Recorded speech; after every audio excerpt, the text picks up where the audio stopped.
A warm welcome to all of you here in Women Economic Forum 2016. Today our topic is human right as a public policy, which will be conducted by Ms. Rocchio Karina. So without taking much more time, I would like to invite her and introduce herself and present the topic with us.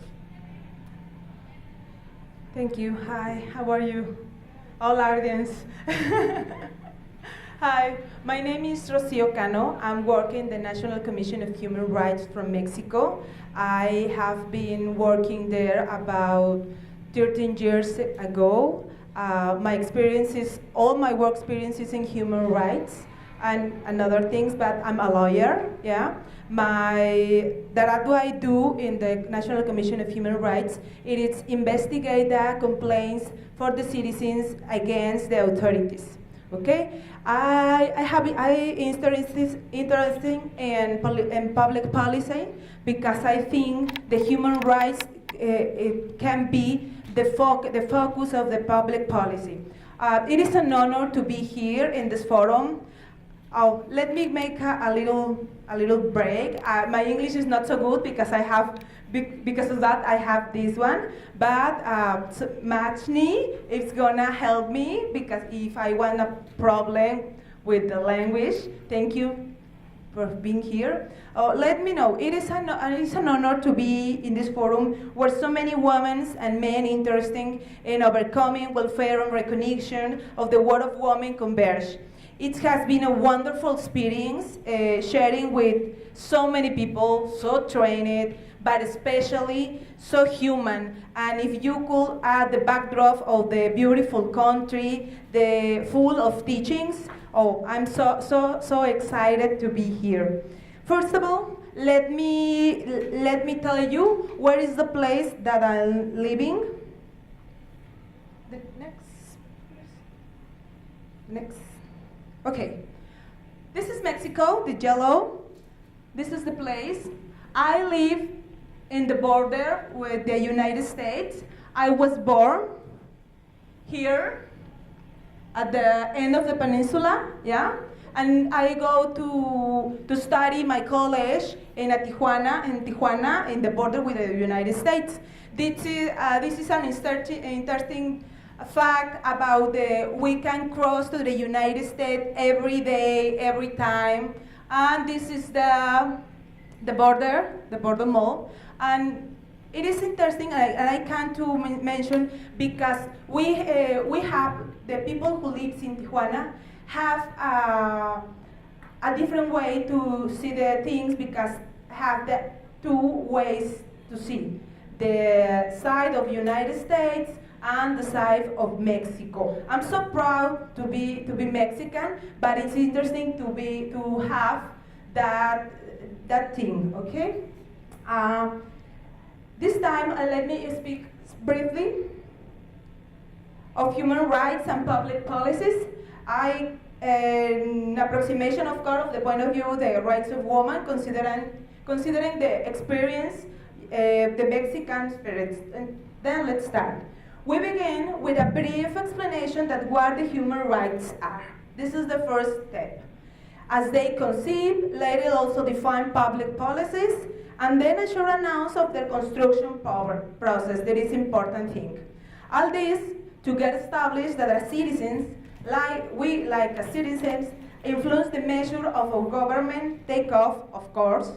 The road is not easy, but some years ago it was impossible to imagine that 100 women are in a forum, and here we are, okay? And this is the first step. What are the human rights? We have the definition here. Are rights inherent to all human beings, wherever our nationality, place of residence, sex, national or ethnic origin. It doesn't matter the color, the religion, the language, or any other status. We are all equally entitled to our human rights without discrimination. This is a definition of EU, national, what is do you say? No, ONU, Organización de las Naciones Unidas. United States. United Nations. Sorry. This is a definition of Nations. Okay, another. The human rights, of course, have characteristics. The characteristics. These rights are interrelated. They are interrelated. They are both. They are together. They are independent and indivisible. What does this mean? Universal human rights are often expressed in a warrantable law in the form of treaties, customary law, general principles, and other sources of international law. International human rights law state obligations of government to act in a certain way or to refrain from certain acts in order to promote and protect the human rights and fundamental freedoms of individuals or groups. What is a universal and inalienable? This principle of universality of human rights is the cornerstone of international human rights. In 1984, has been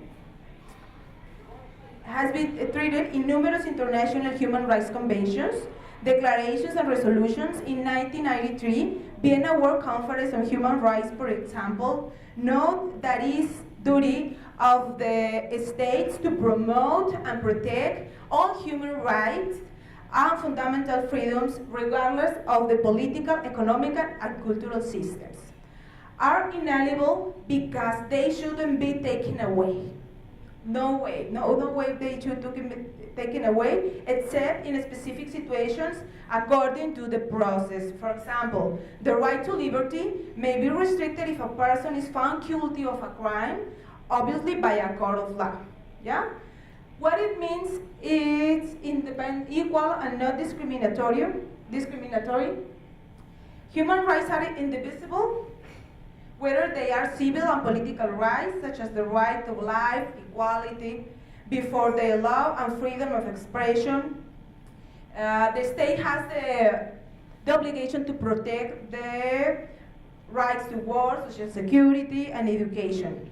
They are interdependent. The improve of one right facilitates ban of the other. Likewise, the deprivation of one right affects the other. Equal and not discriminatory. This is the most important characteristic of the human rights. Why? Because it's the base of the dignity of the human being. I'm gonna talk about the dignity of the human being because I think this is the most important thing that we have. If everybody respects the dignity of another people, it's been respect and it's be valued like a person, like a human being. This is more important. Non-discrimination is cross-cutting principle, is international human law. The principles present in all major human rights treaties and provide the central theme of some of the international human rights conventions, such as the International Convention of the Elimination of All Forms of Racial Discrimination and the Convention of the Elimination of All Forms of Discrimination Against the Woman. This is most important. We call it also Belém do Pará because the place of that was signed. This principle applies to everyone in relation to all human rights and freedoms and to all human rights and freedoms and prohibits discrimination on the basis of a list of exhaustive categories such as sex, race, color, like we mentioned that. Next, please.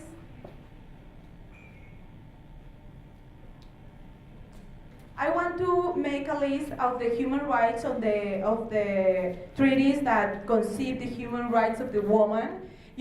As I say, the Universal Declaration of Human Rights, signed in 1984, Convention of the Political Rights of Women, signed in 1982. That each country signed in a different date, but this is the date of the United Nations has development or make the announce of this convention. International Convention on Civil and Political Rights, International Covenant on Economic, Social, and Cultural Rights. We have also Declaration of the Elimination of All Forms of Discriminations against the Woman, Declaration of the Protection of Women and Children, Emergency and Armed Conflict, and the Convention of the Elimination of All Forms of Discrimination against the Woman that I said, and Declaration of the Elimination of Violence Against the Woman. This is repeat. Okay, the next one, please. This is the most principal treaties that we have in the world, that we have in the United Nations to protect the human rights, especially the rights of the woman. I want to learn about how the Convention defines discrimination against women in the following terms. Any distinction, exclusion, or restriction made on the basis of sex, which has the effect or purpose of impairing or nullifying the recognition, enjoyment, or exercise by women, irrespective of their marital status, on a basis of equality and men and women, of human rights and fundamental freedoms in the political, economical, social, cultural, civil, or any other field. If you can see, they are a very, very hard, very solid treaty of the human rights from the woman. The problem is when the country doesn't respect that right. Yeah, this is the problem.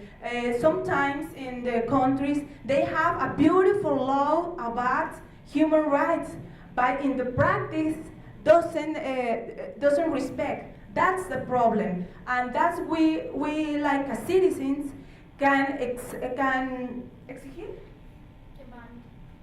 can demand to the government to make these rights, to make these rights or us to respect that rights. Okay.